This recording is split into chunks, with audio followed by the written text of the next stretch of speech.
Bienvenue pour cette nouvelle séquence des paroles de la vie éternelle avec Marc Joseph. Ce matin, nous sommes le 3 décembre 2023. 3 décembre 2023, encore un jour de grâce que nous avons à vivre avec Jésus-Christ. Je ne dis pas un jour sans difficulté, un jour facile. Je ne dis pas un jour où tout le monde va être gentil avec toi. Non, je dis bien un jour de grâce parce que Jésus-Christ est avec toi. Lorsque Jésus-Christ est présent dans une vie, il y est dans toute la plénitude de sa grâce. Il t'accompagne. Et ce qui est formidable, c'est que Jésus-Christ t'accompagne dans toute sa puissance, tout son pouvoir. Lui qui a dit que tout pouvoir lui a été donné dans les cieux et sur la terre. Imagine-toi que tu es avec toi, c'est lui qui a tout pouvoir. C'est lui à qui rien n'est impossible. Jésus-Christ, le Fils du Dieu puissant, qui t'accompagne, qui te fait cette promesse irrévocable en disant, je suis avec toi tous les jours jusqu'à la fin du monde. Donc alors, il faut que tu réalises cela. Et puis, pas de panique dans ta vie. Pas de panique. Bien sûr, nous sommes dans un monde rempli de problèmes, de difficultés. Tout le monde, nous avons des problèmes. Souvent, tu n'as pas fini de régler un problème, il y a l'autre qui surgit. Mais au-dessus de tout ça, Jésus-Christ te dit à toi, je suis avec toi tous les jours jusqu'à la fin du mois. Il dit aussi, demandez et vous recevrez. Demande et tu recevras. Il dit aussi que chaque prière que tu adresses au Père en son nom, il exaucera cette prière-là. Il l'accomplira. Pourquoi? Pour que le nom du Père soit glorifié en toi. Alors, pas de panique. Jésus-Christ est avec toi. Et moi, Marc-Joseph, je suis revenu encore ce matin pour prier avec toi. Et je te demande maintenant d'unir ton esprit avec mon esprit, d'unir ton âme avec mon âme, pour que nous prions et que cette prière puisse aller vers le Père et que Jésus-Christ veille sur l'exaucement de cette prière pour toi. Et si tu es malade, je te demande de poser ta main là où tu es malade. Parce que Jésus-Christ a dit, tu imposerais les mains aux malades et ceux-ci seront guéris. Je ne suis pas physiquement à côté de toi pour t'imposer les mains, mais si tu poses ta main, mon esprit est en communion avec ton esprit. L'esprit de Christ est en communion avec ton esprit, avec mon esprit. Et là, la parole de Jésus-Christ va agir. Tu imposeras les mains aux malades et ceux-ci seront guéris. Et même si tu n'es pas malade, tu as peut-être d'autres problèmes. Il y a des gens qui ne sont pas malades physiquement, ils ne peuvent pas dire c'est au genou, c'est à la tête, c'est aux pieds. Mais à l'intérieur, le mal est là. On ne peut pas le localiser. On a mal dans son âme, dans son esprit. Et souvent, c'est la dépression nerveuse. C'est la déprime, c'est le découragement, c'est la désolation. Je vais prier. Et je crois à la puissance de Jésus-Christ pour te guérir et te délivrer de tout ça. Ou des problèmes, des besoins matériels. Dieu peut pouvoir à tout ça. Dans le nom de Jésus-Christ. Père, je te prie d'intervenir dans la vie de mon frère et de ma sœur qui regarde cette vidéo et qui prie avec moi en même temps. Écoute sa prière. Je ne peux pas formuler exactement sa demande parce que je ne le connais pas. Mais je connais ta bonté, je connais ta puissance, je connais ton amour pour lui, ton amour pour elle. Je sais que tu as le pouvoir de les guérir, je sais que tu veux le faire. Alors, Père, dans le nom de Jésus, je me joins pour mon frère et ma sœur pour demander sa guérison, même pour proclamer sa guérison en toi, dans le nom de Jésus, qu'il soit guéri, que le mal disparaisse dans son corps, et que son être entier soit vivifié, soit fortifié, et que le découragement puisse disparaître de sa vie. Plus de découragement, plus de terreur, parce que Jésus-Christ est avec toi. La présence de Jésus-Christ est là pour te sauver, pour te guérir. Merci, Papa, dans le nom de Jésus-Christ, parce que tu donnes la guérison, tu donnes la délivrance. Je te remercie, parce que tu exauces la prière, dans le nom de Jésus-Christ, dans le nom de Jésus-Christ. Amen. Amen. Je crois à la puissance de la prière. Je crois au pouvoir de la prière, parce que Jésus-Christ a dit que les prières adressées au Père en son nom, il les exaucera. Pour que le nom du Père soit glorifié. C'est pourquoi j'ai prie. J'ai prié avec toi chaque matin. Mais je te demanderai toujours de croire avec moi. Parce que la puissance qui fait triompher la prière, c'est ta foi, c'est ma foi. J'ai joué ma foi avec ta foi. Nous ajoutons tout ça à la grâce et les paroles de Jésus-Christ, eh bien, le miracle s'accomplit. Jésus-Christ dit, tout est possible à celui que croit. Je vais lire avec toi un passage de l'Évangile. Nous allons continuer. Nous avons parlé hier des œuvres de la lumière et des œuvres des ténèbres. Jésus-Christ a dit, celui qui agit dans la lumière ne se cache pas, mais celui qui fait le mal, il se met dans les ténèbres. Et j'avais dit qu'il est important pour nous, j'avais dit qu'il est important pour nous de faire des œuvres conformes à la parole de Dieu, que nous accomplissions les œuvres de Dieu, en sorte que nous agissions dans la lumière. Nous n'avons pas à nous cacher lorsque nous faisons le bien. Je vais lire dans Jean chapitre 3, cette fois-ci au verset 22. Après cela, Jésus, accompagné de ses disciples, s'est rendu dans la terre de Judée. Là, il demeurait avec eux et il baptisait. Jean aussi baptisait à Hénon, près de Salim, parce qu'il y avait là beaucoup d'eau. Et on y venait pour être baptisé, car Jean n'avait pas encore été mis en prison. Voilà. Jésus-Christ s'est rendu dans la terre de Judée. Et il demeurait là avec ses disciples. Et il dit, il baptisait.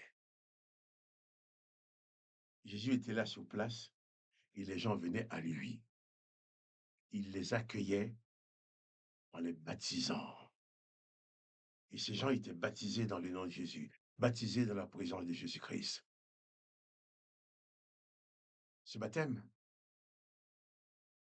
symbolise l'engagement de cet homme, de cette femme qui s'est fait baptiser, volontairement s'est fait baptiser.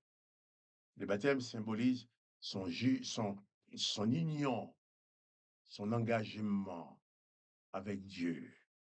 Il s'est fait baptiser en disant, comme il dit à Dieu, bien, je me marie avec toi. Dieu, je me donne à toi, je me consacre à toi. J'ai fait de toi le maître de ma vie.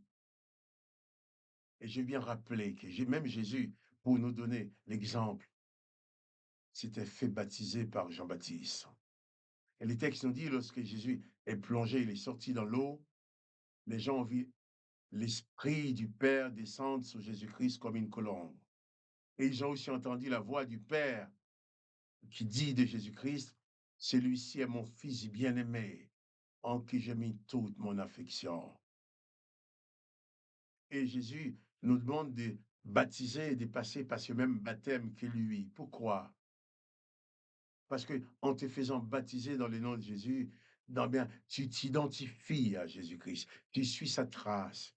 Et de la même façon, la voix du Père s'était fait parler pour le baptême de Jésus. Si tu t'es fait baptiser, même si tu l'entends pas de tes oreilles, les autres ne l'entendent pas, à chaque fois qu'un homme ou une femme est plongé dans l'eau du baptême et sautant de l'eau dans le nom de Jésus, eh bien, dans le monde spirituel, la voix du Père se fait entendre à tous les esprits existants. Attention, cet homme-là, cette femme-là, c'est mon fils, c'est ma fille bien-aimée, en qui j'ai mis toute mon affection, tu n'as plus aucun pouvoir sur lui. Le baptême, c'est le sceau de ton appartenance à Dieu le Père de Jésus-Christ. Les gens venaient à Jésus, Jésus les accueillait. Mais il n'y avait pas la meilleure façon pour Jésus de les accueillir que de les baptiser. Les disciples de Jésus baptisaient devant Jésus au nom de Jésus. Et tous ces gens se sont engagés avec Jésus. Le baptême, il ne s'agit pas du baptême des enfants. Le bébé ne peut pas s'engager. Les bébés, c'est les parents qui s'engagent à élever les bébés. Quand ils amènent leur bébé à l'église pour qu'on prie pour eux ou comme on fait dans l'église catholique, qu'on les baptise. Et l'église catholique qui baptise les bébés ne commet pas un crime en faisant ça. Mais c'est vrai, les bébés ne s'engagent pas. C'est là. C'est l'engagement des parents. Le vrai baptême, c'est quand la personne se lève et a entendu les paroles de Jésus-Christ, décide volontairement en tant que personne responsable. Ce n'est pas les autres qui décident pour lui, pour elle. C'est elle qui décide de recevoir Jésus dans sa vie. Et bien, les gens venaient à Jésus. Le texte nous dit, hein. Le texte dit, Jésus, après cela, Jésus, accompagné de ses disciples, se rendit en la terre de Judée et il demeurait avec eux, avec ses disciples, et il baptisait. Les gens venaient. Jésus n'envoyait pas chercher les gens toute la campagne, forcer à aller, viens, des forces pour les baptiser. Non, le baptême, c'est un engagement personnel. Et si tu crois en Jésus-Christ, il est important pour toi aussi d'être baptisé. Parce que le baptême, c'est le signe visible, hein, c'est un signe visible pour les humains de ton engagement avec Jésus-Christ, mais c'est aussi un signe encore visible pour les esprits dans le monde invisible. Quand tu es baptisé au nom de Jésus-Christ, eh bien, la voix du Père se fait entendre à tous les esprits. C'est comme si tous les esprits, bons ou mauvais, entendaient que cet homme-là, cette femme-là, est un enfant de Dieu. Tu n'as plus de droit sur lui. Il est devenu enfant du Père. Il a le pouvoir sur les démons, sur les mauvais esprits. Donc, le baptême, c'est très important. Et si tu crois en Jésus-Christ, tu n'as pas encore été baptisé, je t'encourage à te faire baptiser. Moi, je suis en France, de la région parisienne. Si vous n'êtes pas encore baptisé, vous voulez que je vous baptise dans le nom de Jésus-Christ, appelez-moi. Je donne mon numéro de téléphone, 06 85 10 15 36. Si vous êtes à l'étranger, je ne peux pas, moi-même venir à l'étranger vous baptiser, mais trouvez quelqu'un, un pasteur. Trouvez un pasteur, même pas forcément un pasteur, un chrétien qui croit en Jésus-Christ, qui peut te baptiser. On n'a pas besoin d'avoir un titre pour baptiser. Si tu es disciple de Jésus-Christ, tu peux baptiser. Donc, il faut que tu sois baptisé. Moi, je suis en France. Si tu veux être baptisé, appelez-moi. S'il faut me déplacer, je me déplacerai pour venir le baptiser en France. Mon numéro, j'ai dit bien, c'est 06 85 10 15 36. Mais il est important que tu sois baptisé. C'est ton engagement avec Christ. C'est comme si le jour de ton baptême, c'est le jour de ton... Comme, c'est même plus fort que le jour de ton mariage. Le jour de ton mariage, tu te maries avec ta femme ou avec ton mari, avec cet homme ou avec cette femme. Vous savez, un jour, la mort va vous séparer. Mais ton baptême, c'est un mariage avec Dieu que personne ne pourra séparer. C'est un mariage qui dure dans l'éternité. C'est pour ça qu'il dit, je suis avec toi tous les jours jusqu'à la fin du monde, dans ce monde. Mais quand le monde ne sera plus, tu seras encore avec Jésus dans son royaume. Jésus baptisait les gens qui venaient à lui, les gens qui venaient à lui, parce que c'était la façon de les accueillir, de les faire entrer dans sa famille.